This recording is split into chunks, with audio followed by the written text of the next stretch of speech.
All right, so there's a reason why I start on this page because I know there's going to be a lot of questions. But one thing that we are going to let you know is that whatever question you have, 98% of the time, it's going to be on our website. Okay, so and a lot of you who are on probably completed the application for ARPA round one, installment one, and some of you, I'm sorry, installment two, installment three. So you are familiar with this process already.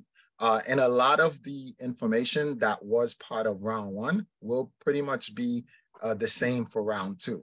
So if when you get to our website, you will say, similar to how you access it before, you'll see the American Rescue link, you'll see the round one, and then you also see round two, right? And round one, it's already over. Well, I don't want to say over, but if you've applied prior to June 30th, you were good to go. So now if you come in after June 30th, then you were not able to apply. So the one that we're going to be talking about today is ARPA Grant Round 2. Okay. Before we move further, Hubert, you hit record, yes? I believe I did. Just want to make sure. I believe I did, but yes, it is recording.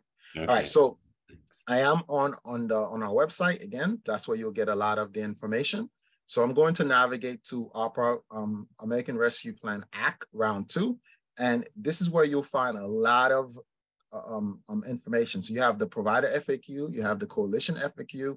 If you don't know how to log in, which most of you, I'm sure, know how to do this, you have the grant login on how to, that could take you directly to the provider portal. You have the ARPA initiative program guidance. You have the document guides and the calculator that I'm going to be talking about. And then you also have these infrastructure deficit zip codes that would allow you to get a little bit more money.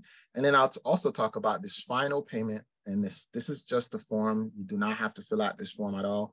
Actually, we're probably going to take this down, but it's going to be the form that you're going to fill out for your final payment. Okay. So where I want to start is the provider FAQ. I am not going to go over every single question. This is for you to take the time. Please take the time and go over these questions. And if you don't see your question on here or the answer to your question, you can definitely email us at arpfunds@elcbroward.org, and I'll do my best to answer you as soon as possible. Now, the very first thing I would say is that if you apply for round one and you were qualified for round one, you 99.9% here, you will qualify for round two, okay?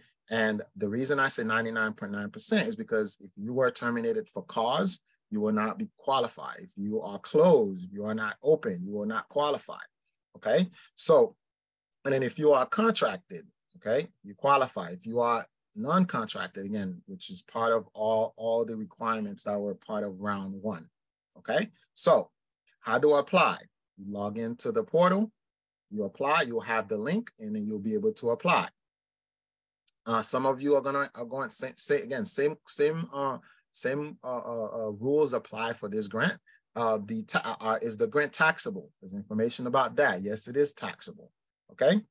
Who's eligible? Again, if you were open on or before March 11th, 2021, you are eligible. And again, these are the people who I'm sure fill out the round one application. And whether you are licensed or not, or contracted or not, if you were open prior to March 11, 2021, you do not have to have a contract with us. If you were open prior to March 11, 2021. However, if you open your school after that date that's on here, you open your school after March 11 or purchase a school after March 11th, you have to have a contract with us for you to participate, okay? That is very, very important, all right? And as some of the other questions that we have here, Head Start, we don't worry about that. You all don't provide Head Start. And I'll scroll down again. And again, you all can go through this thoroughly, okay? I'm gonna scroll down again below to where it talks about the amount that you're going to get. Okay, so there is a calculator. If you don't want to submit your form or your application and you want to see how much you would receive based on the amount of children you have enrolled, you can click on this link here that will take you to the calculator. I'll just click on it so you can kind of see. And the calculator is very close to Oh, I'm sorry. That is actually have the wrong link on here. The perfect link is actually on our website. So they need to update that form. But if I go on our website here, this is the latest and greatest. And this is Did everyone see that? I'm sorry, that what you clicked the first time through the DEL page was yes, round one. round The one. website is the accurate one. Correct. Thank you, Howard. So on the DL, the actual documentation, it still goes to round one, but which is fine. So here you can, if you want to know what happened with round one, which most of you already did, you're good. But the calculator here, right? You should be able to complete this, and I'll go over that with you when I get to that section. Okay. So let's go back to the FAQ. So I can go back and talk about the base. So again, for most of you, you should have a flow for how this work already. There's a slight change on the amount that you're going to receive. So prior to that, it was just over $700 per infant. Now it's actually $867. This is very good. So everything kind of goes up a little bit, which is good. That means whatever you was approved for, if you have the same amount of children, you'll get a little bit more money for round two. Okay. Now, if you have any of our school readiness children, you do receive that additional $70.20. And the breakdown is as follows. If you have a gold seal, if you are a gold seal, or you have a class score of 5 or higher, then and you are in one of these desert zip code, get that 10%. Class score that's between 4 and 4.9. Again, you kind of get the gist of how this works, right? You all are good with that because we did this before. All right. So now the one that was confusing before for a lot of you, non-traditional hours. This now we have concrete information. What is non-traditional hours? Okay. If you are not in the CARES application or in DCF database that you do provide non-traditional hours, we will not be able to approve your non-traditional hours. So just because you say you are, doesn't mean that you are, right? You have to be in that list from the CARES database that shows that you are providing non-traditional hours to be able to qualify for the 5%. And the last one, the one that I strongly encourage a lot of you to just do, is the workforce initiative. Again, if you don't do it, you don't get this additional 10%. If you do it, you do get an additional 10% from whatever amount you were supposed to get.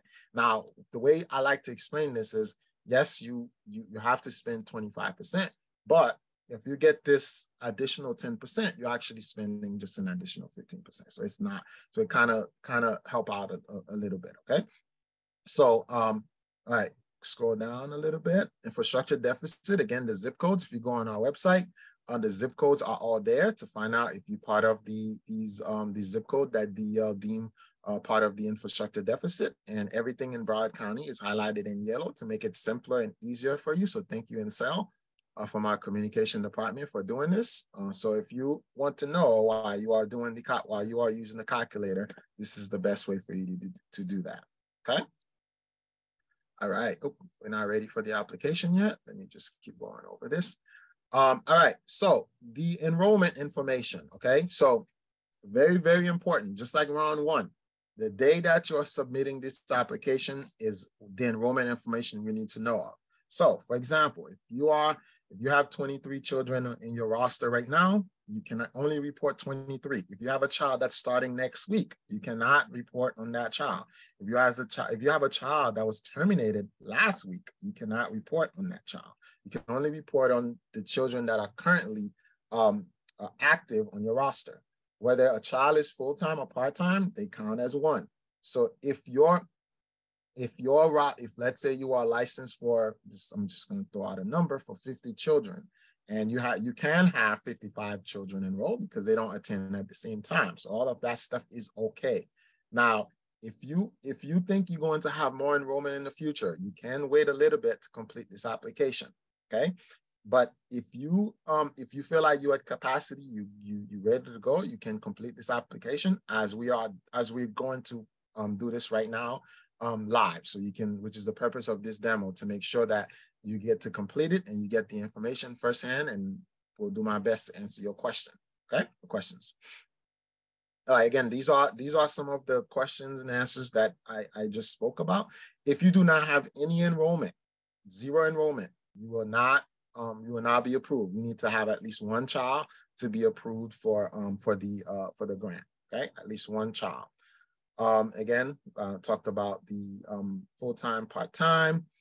And again, if a child attends your center for holidays, they can be part of your enrollment count.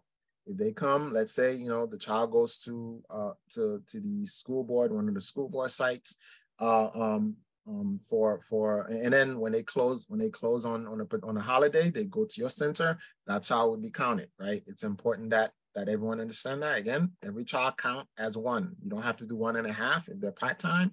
If they're part-time or full-time, they'll count as one child, okay? All right, so allowable expenses, right? So the fund can be used for a lot of different things. It is very, very important to go over these guidance that's on your application, that's on the website, to let you know exactly how to spend the money. So I'm going to navigate back over to the guidance, okay?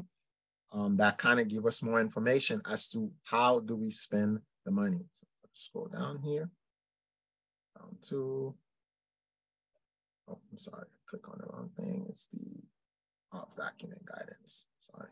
All right. So how do you spend the money? Again, this form here, this form will tell you exactly, and it'll give you examples. You can use it for owner, director, payroll for employees, benefits, and rent, rent or mortgage, utility, business insurance, minor maintenances, right? That you have to minor maintenance you have to do, or improvement that you have to do at your center. You want to install ramps, railing, the playground is broken, something's wrong, you need to fix. All of that is part of the things that you can use the money for. And this form, or this document that you are looking at here, has all of the information that you need to know on how the money can be spent, okay? Workforce initiative, again, for the workforce initiative is 25% of the total sub-grant amount. And because it's 25%, so you can use it for a bonus, a one-time, it could be a one-time bonus, it can be an ongoing bonus, it can be a sign-on bonus, it can be healthcare premium, deductibles, wages, retirement increase, and even tuition. Like if a teacher wants to go and learn a few things about childcare, you can pay for that as well, and that will be counted as part of your workforce initiative. Okay, copay, you can waive copay for parents. However, there is a rule that says you cannot completely waive the copay. Okay, so you can do like a discount equivalent to a copay that is allowable by DEL. Okay, so I wanted to kind of go over some of the general information about the grant. Now, please read these documents because they have a lot of the answers that you are going to ask for, okay? All right, now that I've gone over the questionnaire a little bit, let's talk about the application. Okay, so I'm using the center's application, so I don't want to scroll back to the top, but at the top is going to have all of your center information and your address and so on. Okay, so when we get to this page, you need to fill out the race. Okay, so I'm just going to fill it out. I'm going to fill this out, but I am not going to submit the application. Okay, so I'm going to pick the race here, and then you're going to pick the ethnicity. And if you notice, as I fill out the application, everything here is red. The moment that I select something from the options, the boxes go away. So you need to make sure that you don't have any red box before you submit your application, because if you do, you will not be able to submit your application. You will not have the option to submit, okay? So I'm just going to continue to fill this out. So please do this with me as I do it, so you can finish it at the same time I'm going to finish it. All right, so now your class score, you're going to add your class score. Again, your hours of operation will be there by default. If this is incorrect, you are welcome to change it to match whatever your actual hours are and go from there. Now, what type of program do you operate? Okay, you can select more than one option: school readiness, child care center. If you provide VPK, you can select that as well. Faith-based, you can select that. And whatever option you need to select on here, you need to pick that option. Next, was your program licensed or registered, regulated with your current license number exempt approval before March 11th, 2021. Okay. Again, this is a very basic, yes or no question. And then if you select yes, the next option is already selected for you. Okay. All right. What is your current status? What is the current status of your program? If you are open. If you are temporary closed, we can still pay you this grant amount if you are temporary closed for public health or any of the options that are here related to COVID-19. So please do select this option. And then when you select this option, you will have to give an explanation as to what's going on so we can have an understanding. However, if you are permanently closed, you will not be qualified for the grant. If you close if you have something health related at your center going on for today or this week, you can still submit it under temporary close. If you are open, of course, your option is to say you are open. If you are permanently closed, you do not qualify. Have you completed a current fiscal year child care resourcing referral profile? So most of you, if you are contracted with us, this is a yes. If you are not contracted with us, you need to make sure you completed your 22-23 profile before you can actually submit your application. Now, have you had a contracts terminated in the past 5 years? Most of you is going to be no, right? So you have not. Are you under investigation, right, or convicted of child care fraud? Or pretty much all of you, right? It's going to be no, right? And this is very, very important. Have you submitted W-9 and direct deposit form for payment to the Early Learning Coalition? Okay. If you submitted one, you can put yes, and then you can say the time that you submitted it. If you say no, you need to make sure that we have that information. You have to make sure you upload that into the portal. Okay. Again, I want to go over the entire application before I get to the questions. So I'm not reading any questions yet. I see the chat is going higher and higher, but I'm just picking any time right now just to kind of go forward. I'm warming with my question reading voice for you. Yeah, all right, thank you. No problem. Thank you. I think most are following with us, so I think we're good. All right, the next one here, maximum capacity of your program by age group. Okay, so that information will be filled out for you. Okay, and this is based on your profile, and if it's incorrect, you need to change it and make sure it's accurate. But more than likely, if you submitted your 22-23 application, this information should be accurate. Now, this is another one. This is a new question that was not asked before in the round 1 application. Do you currently have a wait list? If it's a yes, you need to let us know the wait list group. If it's a no, then there's no need to do anything. If it's a yes, you need to say, okay, my wait list, I don't have any children under infant, and you need to make sure all the red boxes are gone. You should not have any red box at all. So I'm just going to have 15 kids on my wait list. And as you can see, red box is completely gone. Okay, the red boxes are gone. All right, this can be confusing here, so bear with me. For a lot of you who fill out the first application, this was 3 columns. It was one here, 1 column here, 1 column here, 1 column here. This time around, DO wants to get a little bit more granular information from you. So the first question is that, how many infants do you have at your center? On this side, if you click on this option, this is the total children that are currently enrolled at your center today, right? Current children who are on your roster today, not terminated kids, not the one who's starting next week, the one who are already in your center at the moment.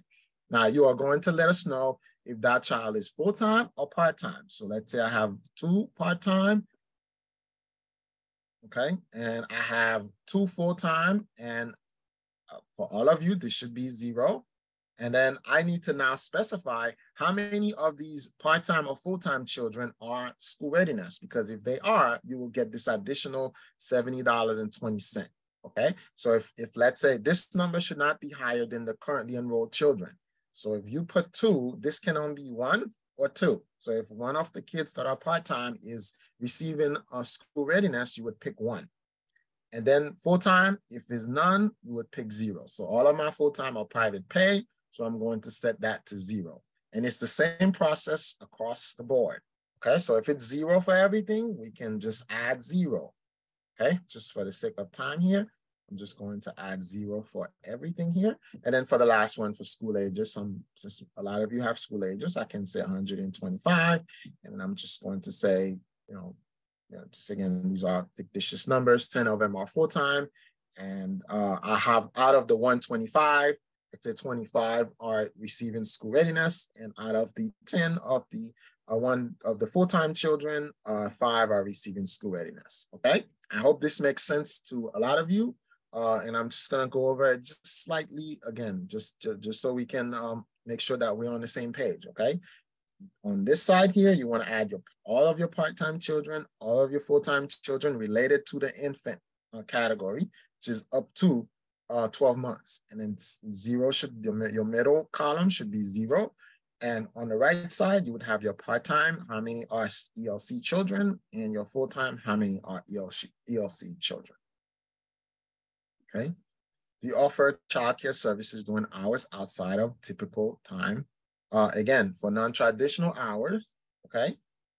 This one is a yes if you provide non-traditional hours, which is, don't quote me if I'm on this. I don't know if maybe Sandra, I know you're on, so give me the right time. I think it's after 6, but we'll confirm that so you have the exact time where it is considered non-traditional hours, so you all can have it. So I don't want to say the wrong thing here. All right, good. So as I wait for my colleagues to help me out, Howard, if you see it, just go ahead and shout it out. But just want to make sure we give them what the hours are for non-traditional hours, because I know there's a time frame. I think it's 7 to 6 in the morning, but I'll wait for you to kind of confirm that for me. All right, so next thing on here is your average monthly cost. This is not your entire budget. We've already received a few applications of people putting their entire budget on here. This is not your entire budget. This is just your average monthly cost. This is, you spend $100,000, you don't need to put $100,000 in payroll here. If you spend $50,000 in payroll, you don't need to put the whole $50,000 here. You need to break it down into 12 months, divide whatever your total number is by 12, to kind of get your monthly cost, okay? And you want to actually add that here to make sure that we get an accurate calculation at the bottom. So I'm just gonna say payroll for the month is about, again, fictitious numbers here. Don't hold me to any of it. It's about $8,000 for payroll. And then benefits, if you provide benefits, you can add that as well. Other costs, if that's 0, you can add that. Rent every month is about $2,500. Facility expenses, maintenance and utilities. So you can add that. Again, these are fictitious numbers, so don't quote these numbers. How much do you spend in PPE supplies every month? So we can put about $150. And training expenses for staff on health and safety, equipment and supplies in response to COVID. Okay, so now I have a total of $17,505. Okay. All right. I hope that was helpful for a lot of people, because we have already received applications that are way over than what the amount should be. So we will Sandra and team will reject your application if you are reporting a lot more than what what you should be reporting. And some of the things that I think that's important, if you've completed, if you did the ARPA round 1, a lot of these answers are going to be somewhat the same. So you can kind of go back and look at your cheat sheet as the round 1 application and see what you reported, right? Again, not if your expenses changed, then great. Go ahead and add your new expenses. But if it's sort of stayed the same, you can go back and look at what you submitted before, and then that should be sufficient to what we're asking for here. Okay. Again, goods and services to maintain or resume services and childcare. And that's for additional expenses due to COVID-19. You spend anything additional, you can type that here. Mental health support for the child or the staff member, that could be added here. And then, of course, if you select goods and services, you need to have an explanation. I'm just going to type test in here for the sake of time. And then at the bottom, you'll get an amount at the bottom that kind of give you the total amount of monthly expense, okay? All right, we are almost done, everybody. Okay. All right, so this is where you tell us how you're gonna spend some of the money. So if you are gonna spend it on rent, okay? If you're gonna spend it on personal costs and PPE, again, you can select all of it if you are going to spend the money on all, and then you can give us an explanation if you're going to spend it on goods and services. Okay, if you are not, just leave it on check and you should be good to go. Please indicate if you plan to use funds to reimburse the business for expenditures prior to March 11, 2021. Again, this is another question that was part of round one. So that means that if you, for whatever reason, maybe use your credit card or something like that to kind of do purchases related to the child care center around that time frame, because we know that it was definitely harder time around that time. So you can reimburse yourself for that. And you can say yes. If you are not going to, and you're just going to use it strictly on moving forward, or you can select no here. Okay, and you all have seen this information already. This is what I showed earlier in the FAQ. That shows you more or less how much you will get based on every child that you enter into your application. And this is the answer I was looking for. So nights and weekend is hours that are 6 p.m. to 7 a.m. Again, this information have to correlate with whatever you reported to DCF. So Sandra and team will be checking that to make sure that your information that you provide has some type of, is the same as what's in DCF database, okay, the CARES system. And the last question here is the workforce investment. Okay, so if you are going to spend some of the money for workforce investment, which is strongly recommended, you would select yes, and you will get the additional 10%, which means you have to spend 25% of the total grant amount on your staff. And you have to go above and beyond in payroll. Again, some of the examples are bonuses, wage increases, healthcare, retirement, and so on and so on. So if, an example of that is, you can say, okay, because you have been, it's just an example, you don't have to do it. You have been at my center for 2 years. I would like to give you a bonus because of that. Or you can say, you know what, you are making $14 an hour. I'm going to add an additional $1. That's also something that's additional than what you were doing before. Okay. And if I scroll to the bottom here, it's going to give you some information to read that everything you are saying here is truthful, and you are not giving any false information. Now, this is very important. Some of you may have saved for later, and you have that because there are still things you did not fill out, right? And that's because I didn't do all. I'm going to move that out the way to go back and check some things at the top, because I don't want to show the provider that I'm using it, and I'll move that information back.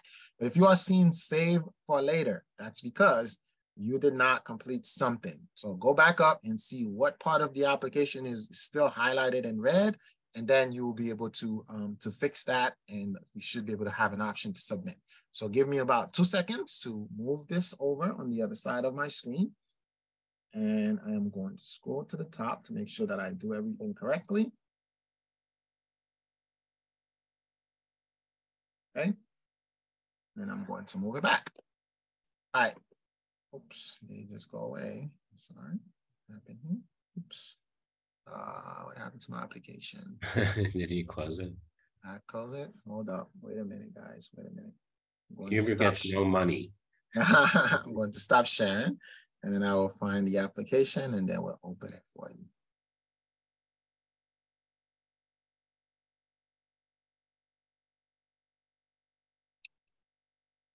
All right. Yeah, I think I may have closed it. Yes, Howard, I definitely get no money. So just give me a few more seconds here. I will share my screen again, going back to this provider, and then I'm just going to.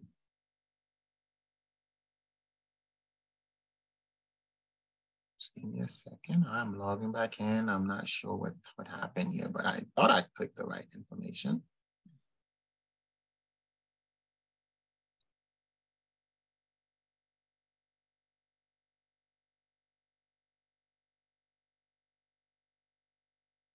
Okay, so let me know when you all can see my screen again.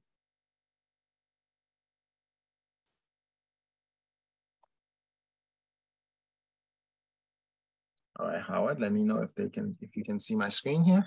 I can. Okay, perfect. So I need to kind of go back and do this because I didn't save it. So no wait list to make it simple. And I'm just going to add 15 kids and we'll do 0 for everything else.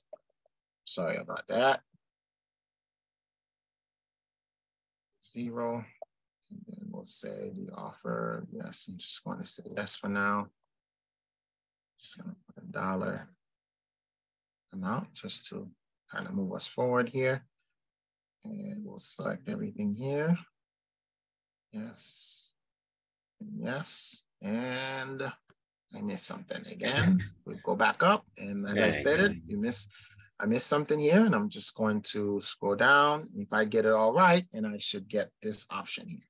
Okay. So if we'll go back up again just to kind of show you. So if I scroll all the way back up and I uncheck one of the options, right, you would have this red box around the square. And as soon as you check it, that will give you access to this option here. And all you have to do is type your first name and last name, click the option here and hit submit. All right, so I hope a lot of you were able to complete this application with me. If you were not, we'll get to your questions and try to answer your questions. Okay, Howard, did I miss anything? You did not, I don't think, but whenever you're ready for questions. Should I stop sharing my screen or should I keep the screen up? What do you think? You might as well keep the screen up just in case something applies. Okay, sounds good. All right, go ahead. So first one is pretty easy. Can I apply for round 2 if I've not received the application for the third installment of ARPA round 1? And yes. Yes. We know apply. And we knew beforehand that, I'm sorry, Hubert, I'm taking your role. No, this would be the only one I can answer. So the rest of you, we knew that they would overlap and it would cause just a little confusion. Yes, absolutely. You can apply. You don't need to wait until you get your third installment to apply of round 1 to apply for round 2. Okay, the rest are yours. I have a 3-year-old classroom. Should I add that class too?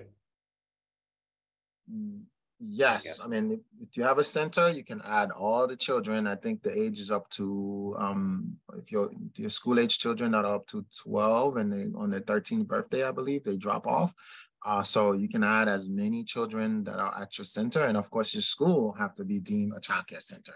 And those, and if you have children who are at, let's say you have an elementary, in an elementary classroom, they are there for elementary, for, as part of this, the school system, you cannot have those kids as part of your application. However, if you have an after school program that's deemed childcare that has a license, you can count the children who goes to that after school program with a license. Okay. I gave staff raises beginning in August. Does this count against workforce investment? I'm not sure if I need to give an additional raise after this grant is approved. So how does that work? This is additional. This is new money. So whatever you remember, round 1 had some of the same questions, right? So this is to, again, continue to help you all. Again, one of the topics that I hear all the time is I cannot retain staff. I have a hard time finding staff. That is your opportunity right there to use that money to be able to retain your staff and hire staff, right? To be able to provide them with some type of a sign-on bonus, right? And Howard will talk more about that even later, because we are here to help and support you to make sure that you are getting candidates at your door to give them, opportunity and so on. So you can give them more money, and that is the purpose of this grant, to just help you with everything that's going on with this world right now. Howard. Okay, so as it pertains to workforce initiative, wages were increased. Wage increases were awarded using ARPA Round 1 money. Can we use the funds Round 2 money to cover the increases going forward? Again, more increases is great, but remember, this fund has to be spent prior to September 2023. So whatever you receive, which I'll talk about in a second, once I'm done with these questions, I'll talk about the end, what's going to happen at the end. So please just, this is everyone, this is brand new. Treat this money similar to how you treat round one. If you receive round one, you did what you needed to do with it, and you gave an incentive to the teachers similar to round two. It's a whole new pot of money that you are able to do exactly what is on here: personal costs, benefits, rent, all of that. And again, I shared the document where you will see all of the information about how you can spend the money. And just to editorialize, sorry, you're all your own individual businesses. If you gave, really just take a look at your books. If you gave a lot in round one, if you said, yep, I'm going to do 25% over and above, and here we are in round two, and the application asks, are you going to do that again? Are you going to do an additional 25? Think about it. Maybe you can afford it, maybe you can't. But if you can, awesome. If you can't, that's understandable too. You guys know your businesses best.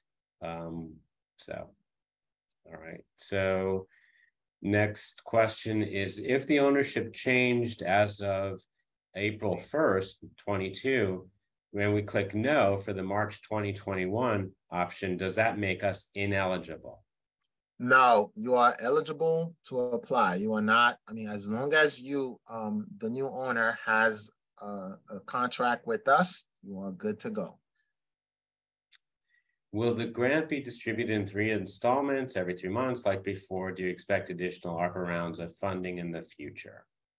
This is the mystery question that I actually had on in my notes to address, and I completely went, oh, then did not say anything about it.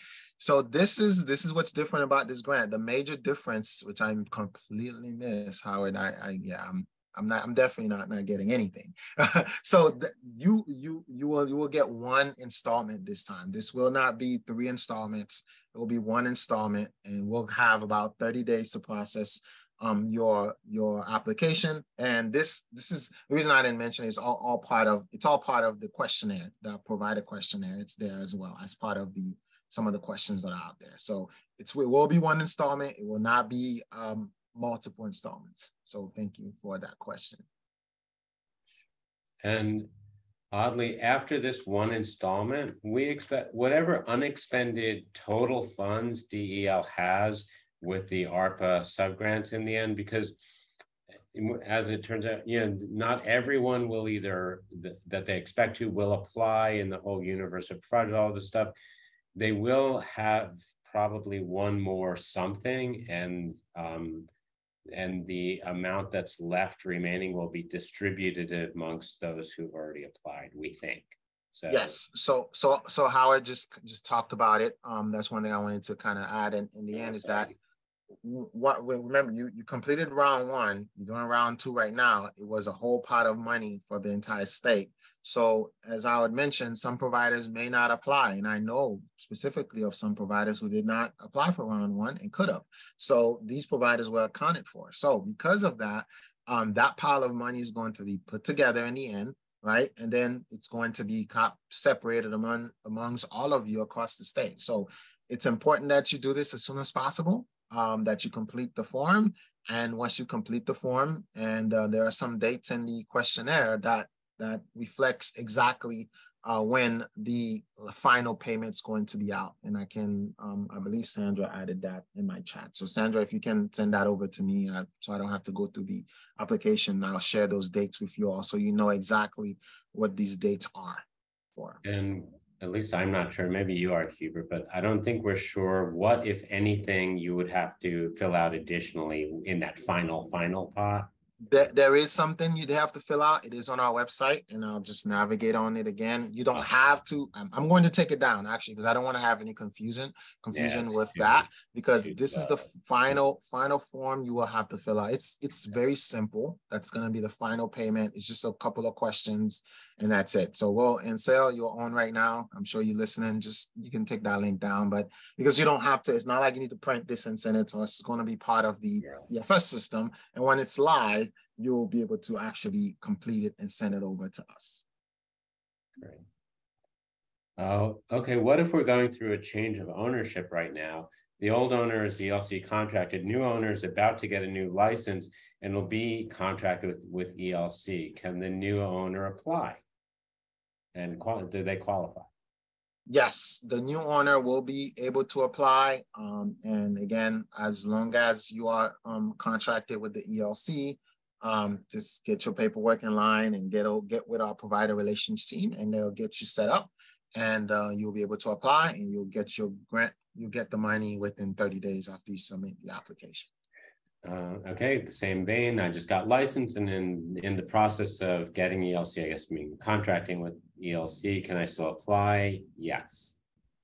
Are we counting the school readiness as part-time or full-time if they're authorized for full-time with no school days? Good. That is a great question. I think that's one I don't know. This is I'm not sure. So let me get the answer for that one, because right now, again, the school agers are going to your center as part-time, right? Even though they're qualified for full-time.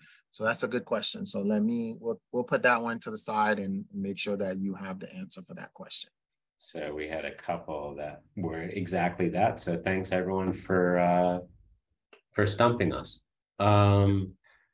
Let's see. Part-time is children that come in till the middle of the day, or children that come 2 or 3 days a week. Can you clarify part-time? So I'm guessing they attend full-time just a couple of days a week. How do they differentiate in that chart? Say that again. If children attend a few days a week full-time, but not full-time for the week, let's say they're coming. I think that goes back. That's probably it's more than likely going to be a school ager, right? Because if you are a non-school ager, you're going to be approved full-time. So we assume you're going to full-time, right? Because going all day. But if you are a school ager, then that would be an instance where that would happen. So I'll find an answer for that one. It's similar to that full-time, that school ager question. So we'll get the answer for that one for you all. Awesome. I have my class observation coming. Should I wait for my new score to apply? You can wait, but there is a deadline of February. I'm sorry, the deadline is on the questionnaire here. It's February 28th, I believe, for the deadline, but I'm gonna scroll to make sure. So as long as you submit your application prior to that, and I know there's confusion because on the application, it does show December, right? On the application, DL show December, but the actual deadline is February. So, but I'm going to find it in the FAQ for you all. It should be at the top somewhere, I'm sorry. Go ahead, Howard, you can read the next question. So should I complete my portfolio? I'm guessing that means profile for 2022-23 first. Yes, you have to complete your 2023 portfolio, okay, before you can apply. Again, this is the question here. You can apply through February 28, 2023. So if you want to wait, you can wait a little bit, but if you think you're ready to go, you can go ahead and submit the application now. Okay, what's considered part-time? I mean, for part, I think it's like 3 hours. What is it? There's an hour. I'll wait for, I guess, someone from my team to probably help me out with that. But we'll give you some information as to what that is. Okay. So. Yeah. All right. So thank you, Amy Moore. It's less than 6 hours per day. So that's what part-time is. So part-time is less than 6 hours per day. So if the child is at your center less than 6 hours per day, they are part-time. And if they are non-school agers, and they are at your center and they receive school readiness, you will see that on the certificate as well. Now, the one where it becomes complicated is if they're school agers. So I need to find out if you guys are going to put full-time or part-time for the school agers. The provider portal is down. How do I apply? The portal is currently down right now. If it's down, you just have to wait. It shouldn't be down for too long. As soon as it comes back up, you should be able to sign in and be able to apply. Okay, I need a clarification on co-payments. I was doing a waiver but you said we can only do discounts. If I can do waivers, can it be the same amount as the co-payments, or do the parents have to pay something? Can you give an example then? That's what the rule says, that they have to pay something. I read it at the top somewhere. So you can't, the rule says you're not supposed to fully give them a waiver. They have to pay something. So I'll find, again, this is a lot, it's a lot of questions on here, so I'll find that as well. So I'll probably need to search for it. I think you already answered. What's the latest date you can apply for round 2? Right, we just did that in February, Yes. end of February. I'm not sure I understand. If a child came only when the school is closed, can I be considered? I'm guessing that this person provides, I don't know, school age care, maybe? I'm not, Anita, can you clarify that one? Are you talking about, do you provide school age care only? Maybe? Just Okay. type your question in the chat, and questions and answers, because I'm not sure what you're asking. This is the Howard, really quick. This is on FAQ. I'll make it a little bit bigger. So this is the answer regarding copay. So this is just related to school readiness children. Okay, providers may not waive copay. However, discount equivalent to the copay amount are allowable and must be properly tracked and documented. In addition, a monthly statement provided to families indicate all payment received, and the remaining balance must include amounts, date, and time for financial relief. So this is the rule. So this is what it says, and it's just for school readiness children. So I'm guessing if your child is a private child, you can completely waive it. Go ahead, Howard. All right, so we already answered this question, Rebecca, so I'm going to skip. Money for this new grant must also be spent before September 2023? Yeah. Yes, that is the understanding, yes. Okay, and after filling out the application, how long does it take to get paid? 30 days. And of course, sometimes we try to do it as quickly as possible, but it's 30 days just to give us time to process and maybe return it back to you if we see something's wrong. I'm a 24-hour home provider. Can I claim the kids that are drop-in kids? If they're at your center, then yes. If you are watching them, I'm sorry, not watching, but if you are caring for them, and you are they are at your center anytime within, like I guess the example I like to give to providers is if the child has been around for the past couple of weeks, and I'll say, let's say a week ago the child was there and they drop in children, then definitely include them. But let's say the child hasn't been at your center for 2 months, right? Then I would say then you shouldn't not include them, because you have to provide proof when we do the audit to make sure that that child was indeed in attendance within that time frame.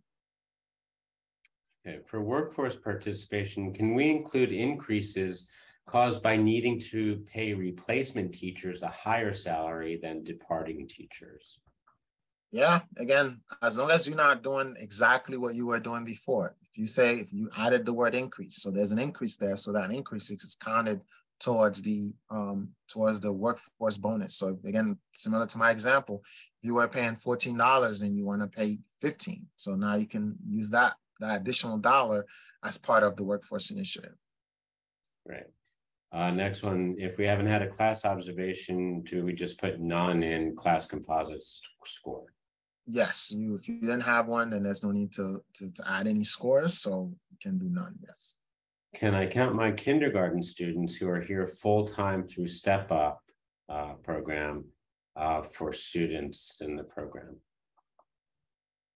Are you familiar with the Step Up program, Howard? I'm not Step Up is a scholarship for elementary school age, so kindergarten and up, basically, for private schools. I don't have the answer for that question. We can jot that down. Yeah, and I'm not sure. Do you mean You mean after school? Because if you're talking No, about I think they mean step up, they can have like a kindergarten classroom that the kids are there all day. right. So are you talking about while the children after kindergarten? Are you talking about after school care after kindergarten? I'm guessing because it wouldn't be during kindergarten, right? They're there the full day because that's where they go to kindergarten. So you're asking if you can count kindergarten students in here. Right, that's what she's at in her enrollment, I guess. Like if she has 20, 0 to 5, but then she has a classroom of 10 for step up, altogether, would that be her enrollment? Ambria, is that correct? I'm pretty sure. So I'll defer to you, Hubert, but I don't think so. Just like any other kindergarten student, if they're in kindergarten. We'll get that question and try to get it answered from DEO. Right. Okay, skipping you, Elena, we've answered that one. For operational expenses, unlike the phase 1 post-distribution survey, where the total has to equal the total grant, here we have to put our real total expenses, correct? That is correct. You have to put your real total expenses. That's not the money you're going to get for the grant. It's just simply what is your expense for the pretty much the average, and then DO pretty much uses that to do some data analysis and stuff. So yes.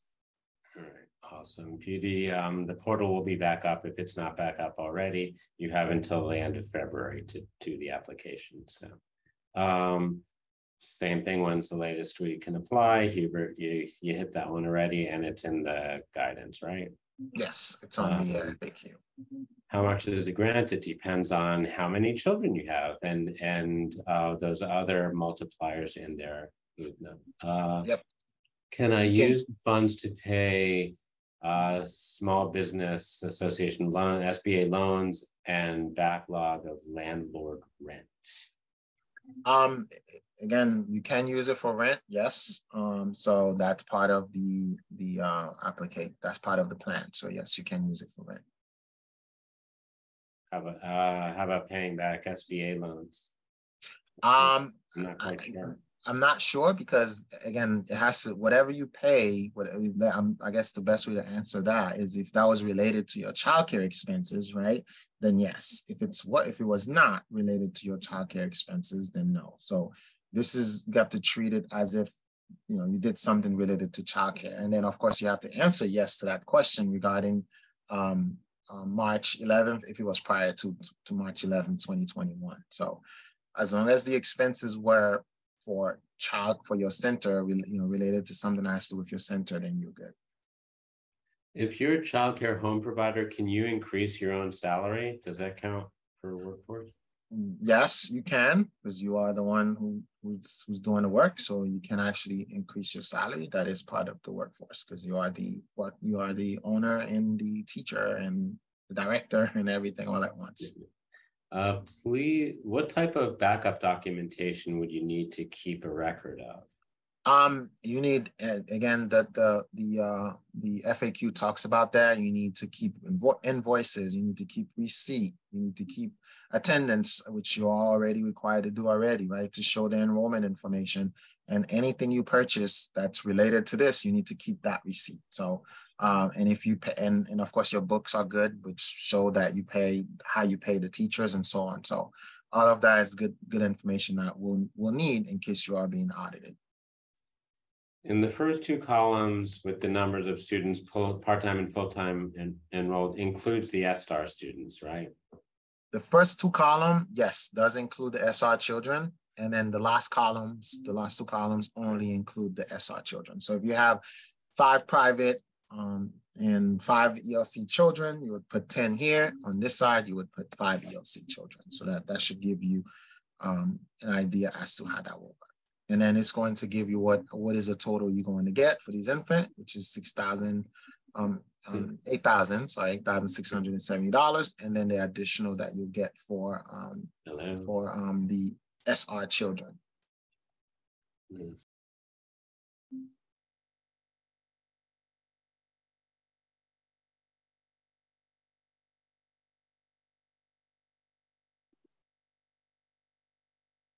Oh, I think I muted you. I see you got on the phone, so you can go ahead and unmute yourself. Yeah. I did. I'm actually asking Allison to take over for a sec. I have to take a phone call real quick. Oh, Thank you.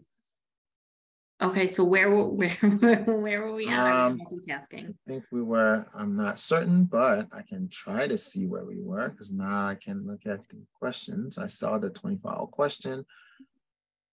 When is the latest you can apply? That was answer. How is the grant? Can I use the fund to pay SBA? I think that's where we were. Childcare. Backup. Okay, this is it.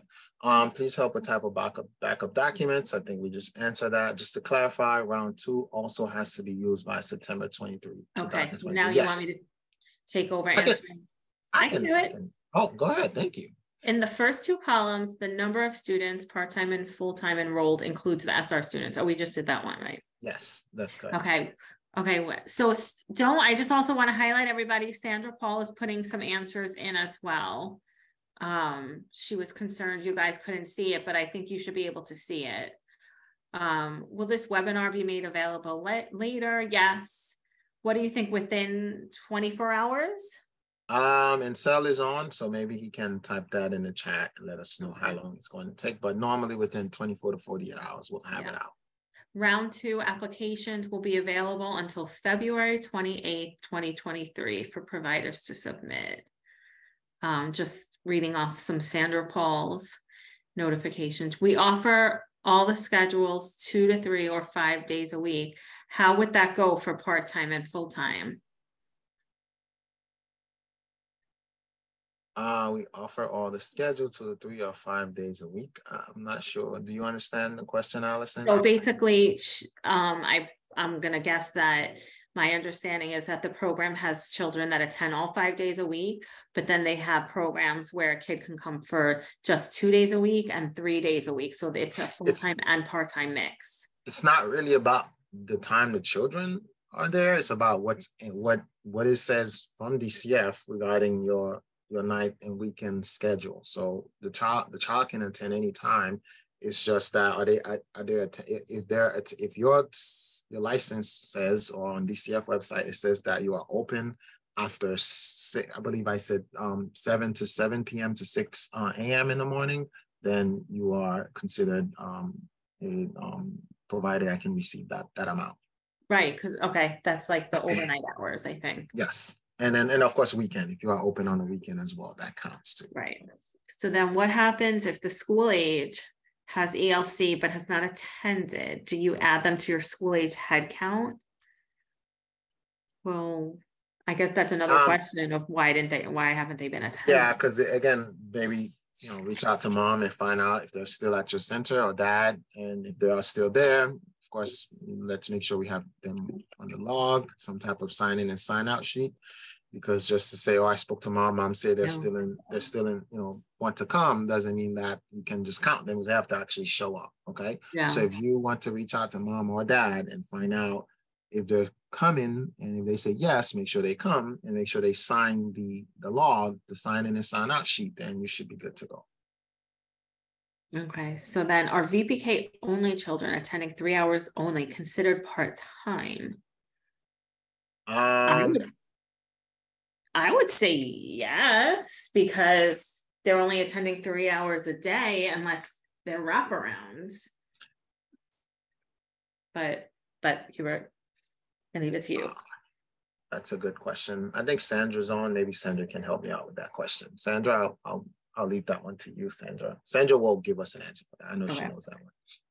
I don't want to say the wrong thing. I think I know the answer, but since I'm on record, I want to make sure that I have the complete correct answer. Can I do the profile now or wait till January 23? Yes, you can. I mean, you can do the profile right now. Log into the portal and then go ahead and complete your profile. But it'll change. They'll have to do it again whenever we have the new ones, right? Which one? The profile, Profile, school, yeah. yeah. The one we want right now is 22-23. So you should be able to complete at the moment. Okay. My portal has been down since Sunday. Not sure what's going on. You could take that one, Hubert. Well, I'm not sure why your portal is down since Sunday, because the portal's up. It's working. So that could be an issue with your internet, your browser, or something like that. But the portal, it definitely has had some issues the past couple of days, but it is working. I was just in it just now. So just make sure you check your internet, make sure everything's good there. Okay, when you submit grant, when is the reimbursement going to come? I think we addressed that earlier, right? Yes, 30 days after you submit. How soon will be approved and get the funds? Again, 30 days after you submit, we'll get everything approved within 30 days. And then Ambria wrote again, the step up children, they come all day for kindergarten, they're considered school age. So I guess I'm wondering, can I count them in the spot for full time? We still need to clarify whether or not. Yeah, we'll clarify that for you. Should we answer the survey before applying to round 2? Yes, and yes, right? The survey, I'm assuming you are referring to the third installment. If that's the case, yes. Or if you are referring to our survey that we sent out, which is very important too, please, yes, you should complete that survey, because we did send out a survey for all of you all to fill out, which is going to help us get some feedback from all of you. So yes, please complete the survey. That's the same for Rebecca. Please complete it. Just please complete it. Just help us out so we have information. Can directors also receive a bonus? Yeah, directors, they can receive a bonus as well. Yeah, it's whatever the center uses the funds for. Do you need attendance for each class, or can we use one enrollment roster? Well, you can use one enrollment roster, as long as whatever you submit has some type of signature of a parent or something, like, whatever your process is, right, that you normally do when you deal with payment or when you deal with our provider relations team. That's what we want to see in case of an audit. And Sal wrote that the video will be uploaded by tomorrow at 12 p.m. Thank you, Ansel. And then I just had it open.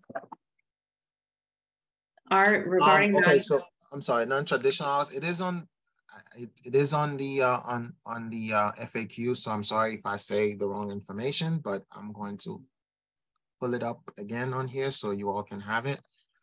Excuse me. And you can read the next question. I'll get that for you. It's again a kindergarten question. There you go. Sorry, I not have it. Non-traditional hours is 6 p.m. to 7 a.m. Okay. And then you must your hours must be on the DCF website to make sure that that's accurate, because we have to check the CARES database to make sure that it matches whatever you report. So it is 6 to 7 p.m. 6 p.m. to 7 a.m. Again, please take some time to read these FAQs.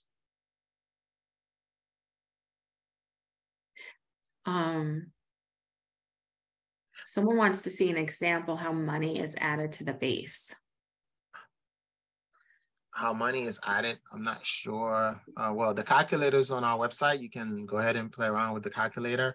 Again, what's going to happen is once you select your child and once you enter the number of kids that are enrolled full-time, part-time, the system is going to automatically give you a total. And if the total that it gives you is less than $12,000, you get $12,000, right? But if I enter, 100 kids, right? And now my total is equal to $87,000, it's going to give you that amount because it's more than $12,000. So you can use this to kind of see the base. And then if you select that, are you a readiness provider, and you select that you are in a zip code that is considered one of those desert zip code, you can enter it here. And if you had a class score range from, let's say my class score is between 4 and 4.9. This would also add the percentage here. If my class score was higher, I would get both of them. If you do nights and weekend, you can select that as well. If you agree to do the incentive, you can select that. So this calculator should be able to help you, and you can see how it goes from the base, right? From the base amount, right, to the total amount. So if I start turning things up here, you see how the money changes. So you all can kind of play around with this and see how the amount will change based on whatever you're going to report out.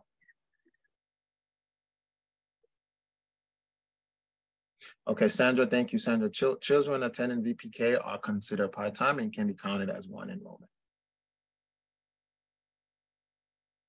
Can we remove Howard as a panelist and add Sandra Paul?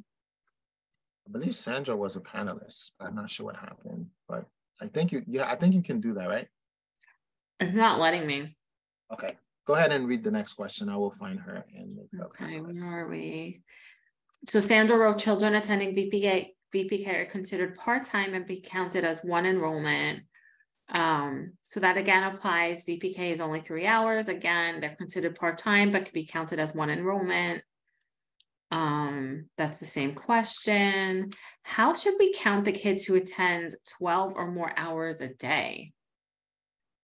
I mean, it's one child, and then I would assume that if they're full-time, they're adding, if they're at your center 12 hours a day. So one child, and that would be full-time. And again, it's 30 days. Once everything is approved, that will give out the money. Some kids have full-time, part-time care. I think if you are referring to a school-age child, we're trying to get that answer for you, so we know if the child was approved for full-time and then they're attending your center for part-time because they're school age. We'll give you an example as to that, what that is. For maximum capacity, our child count is off. I'm going to change it. Yes, you can do that. You can definitely change it if you see that it's incorrect.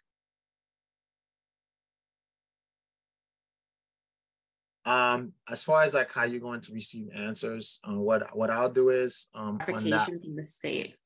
What I'm going to do is on the page, on the ELC page, I will get with ELC and then do on the round 2, I will add in I guess another link here that would answer some additional questions. Okay. Ansel also put the link for the survey in the Q&A, please. We're just asking for it for information so we can be better informed. And as far, yes, so basically sign in and sign, yes, we do need that. But again, you don't have to submit sign in and sign out sheet. Just make it clear. This is only if you are being audited. And I believe we select, we have already selected a few schools already to our audit, and we'll do that every, I believe it's four schools per quarter. So we've already selected a few schools, and the next quarter we'll select a few more until we're done with the audit. So yes, please keep your sign in, sign out sheets. And then there's a question also about, for the video recording, will they receive an email? We can ask Ansel and his team to send an email out once it's posted. Ansel, can you guys do that? Thank you. We close at 7 p.m. and open Saturday. Does it still count as non-traditional? I believe that does, again, but we will need to check the DCF database to make sure it matches what you're saying. So as long as it matches the DCF database, you should be good to go. Flavia's having a problem logging into the portal. She's locked out. Okay, if you are locked out, you can definitely go and reset your password. Once you reset your password, then you should be able to log back in, because we cannot change your password for you. So, and I think I know Flavia. Hi, Flavia. But we skipped Andrew's email, which I'm sorry. Thanks so much for the clear explanations and for all that you do for us. Thanks, Andrew.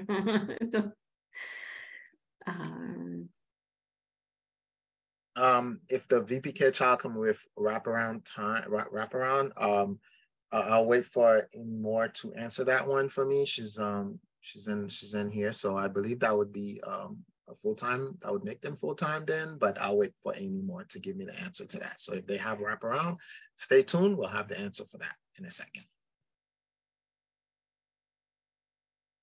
The link, yes, and so yeah. I did show them the link for the deficit zip codes. It is on our website. If you click on the infrastructure deficit, that way you know if you're part of that zip code, how much you will additional you'll get based on that zip code.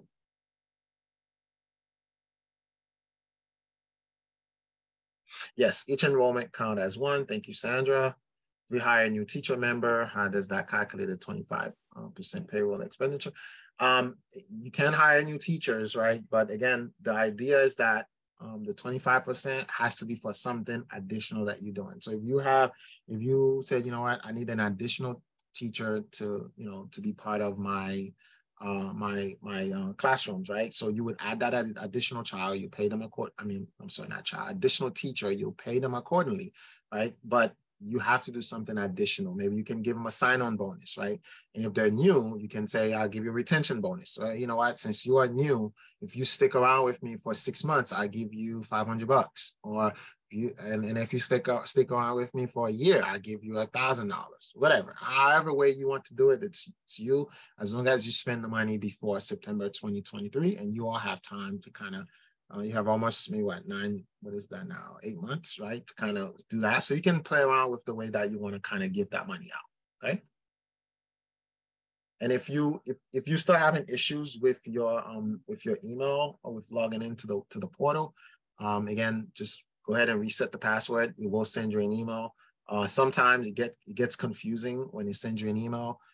It sends you a new password, and then it sends you another new password that could still look like the same old password. So make sure you are using the latest password that it's sending you. And if you still have issues, reach out to your provider relations person. They should be able to assist you with that. Attendance confirmation is that's, again, the confirmation.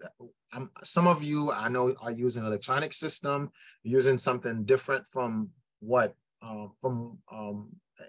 actual physical sign-in and sign-out sheet. Whatever that is that you use to collect enrollment is what we will need to see when it's time for us to actually do your audit, right? So if you use an electronic system, it's okay, because as long as you can pull the information for us and show it to us, we should be good to go.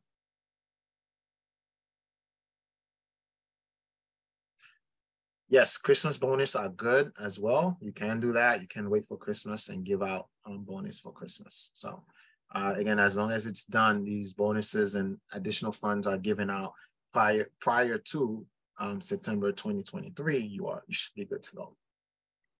Okay, I think that was the last question. But we do have, I don't know if Howard was able to join us, but we do have some additional information for you all, okay? I see some hands up. You want to answer those questions first, and then we can go to the ARPA 2.0? I'm sorry, was that, I didn't see any more questions. Are you seeing any? No, I didn't see any more questions. You mentioned hands up.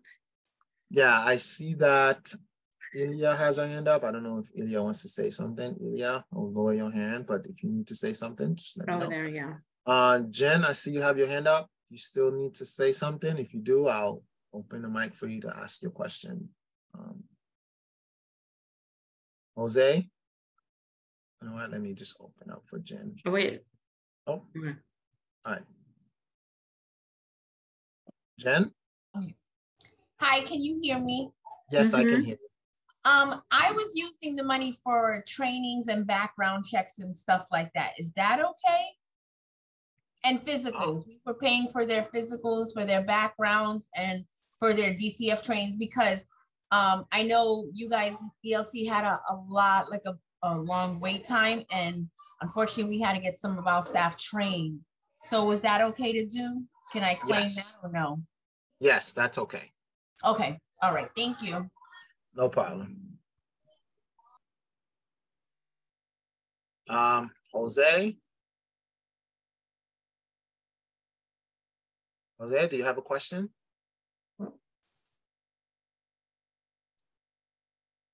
All right, we'll lower your hand, Jose. I think we just answered Jennifer, and I'm sorry if I say your name wrong, but Dasika. Oh, Yes, You have a question? that's good. Yes, I have a question. I'm looking at your zip code Yes. schedule, and I don't see. Oh, okay. Thank you. Wait a minute. Fort Lauderdale. I'm in Fort Lauderdale. 33311. Do I see that? Yes, Yes. it's right here. 33311. Thank you. No problem. All right, it looks like we don't have any other questions. All right, we have some more information to share with you. I'm going to, before I pass it over to Howard, any questions that you may have right now or you can think of in the next few days or next few hours, next few minutes, go ahead and send over to arpfunds@elcbroward.org. And then give me about 24 hours or so to get back to you, because I do get quite a few emails in that mailbox. And right now, I'm just going to pass it along to Howard to give you all some more information. Howard? All right, thanks, Hubert. So in the near future, we've been informed that DEL is going to be releasing, or actually they've released the funds, they just haven't released guidance on, or anything else on how to administer these funds, but funds will be available for recruiting and upskilling and retaining staff. These are very prescribed by DEL, but they should be helpful in a series of stipends and bonuses.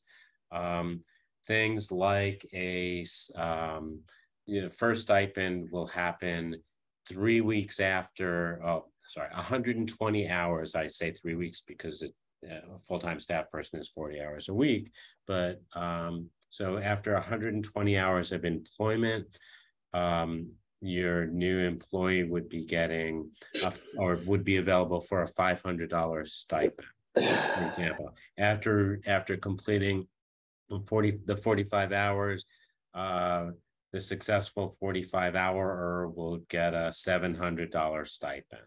So these are examples. There's a series of stipends and then bonuses for completing specific trainings. It's still fuzzy. We want to tell you about it. The fuzziest part is that we actually have to create a data system to handle all of the data to be able to pay everyone, unlike these ARPA grants that we're talking about right now that are handled through EFS. The stipends and bonuses that I'm talking about are not.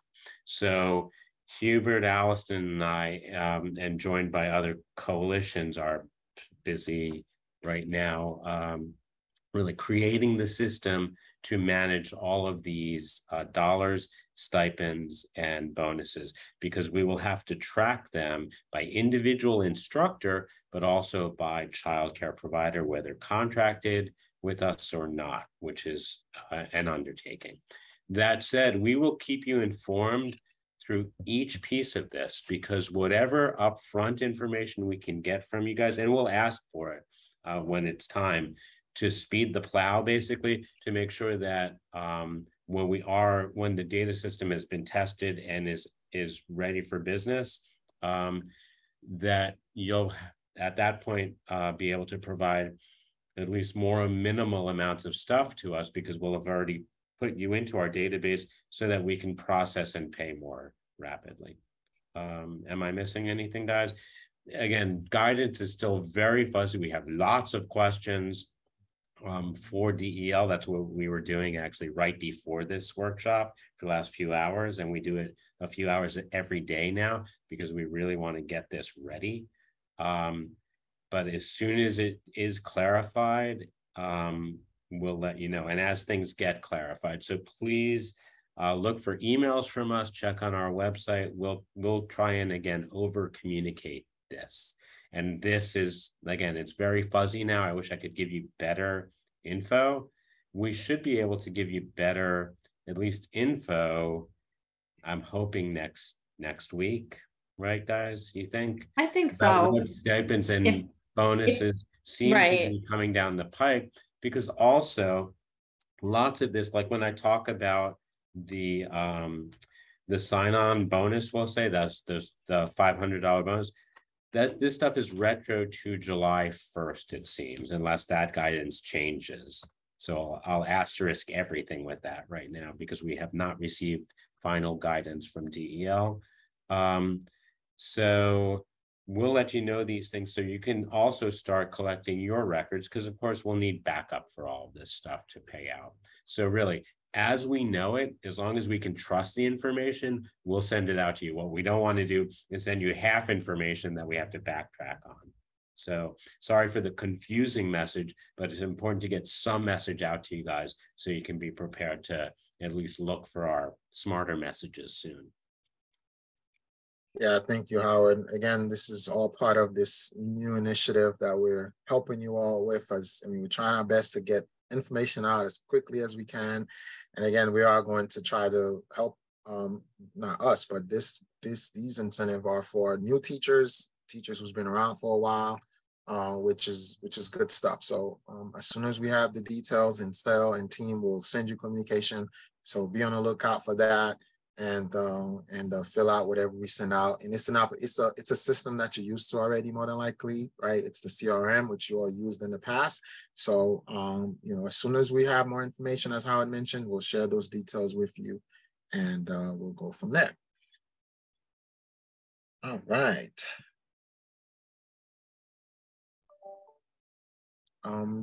Allison, Howard, do you have anything else? No. Not at this time, thank you. Okay, and I know there's still concern about school-age children and wraparound VPK and VPK kids. We'll get all these answers as I mentioned on our website. You'll have maybe give me about, I say until at least Friday, because sometime we'll send questions over to DEL and it takes a few minutes for us to get answers back. So give us till Friday. Check the website. And then when you check the website, you'll see if we have any additional questionnaire from the ELC, because the ones that are there now are questionnaires from DEL. So as soon as we can put something together internally, we'll post that on the website and make sure that you have the latest and greatest information. Okay, and time off, vacation, all of that, yes, is part. If you wasn't doing that before, that is part of the workforce initiative, okay? As long as it's something you wasn't doing before. And I see one more question. Funds can be used for renovation and replacing playground. So playground equipment, yes, you just cannot completely build something new, right? You can fix whatever was broken. As long as it's not a major renovation, you are good to go. There's a list of things that are considered major renovation and what's not. So go over that question and answered, and then go from there. Thanks, everyone. All right, so I don't see any more questions. Thank you, everyone, for participating. We'll probably maybe do something like that again. I don't know. What do you think, Howard? I guess we'll have to do it again once we have the new information regarding the initiative, the workforce initiative. So. Oh, absolutely. Yes, we'll be doing, again, aside from in addition to communicating out through emails and stuff, of course, we'll have multiple workshops just like this when we have. Oh, definitely. We will not. And can give clear instruction on how to apply for and receive these stipends and bonuses.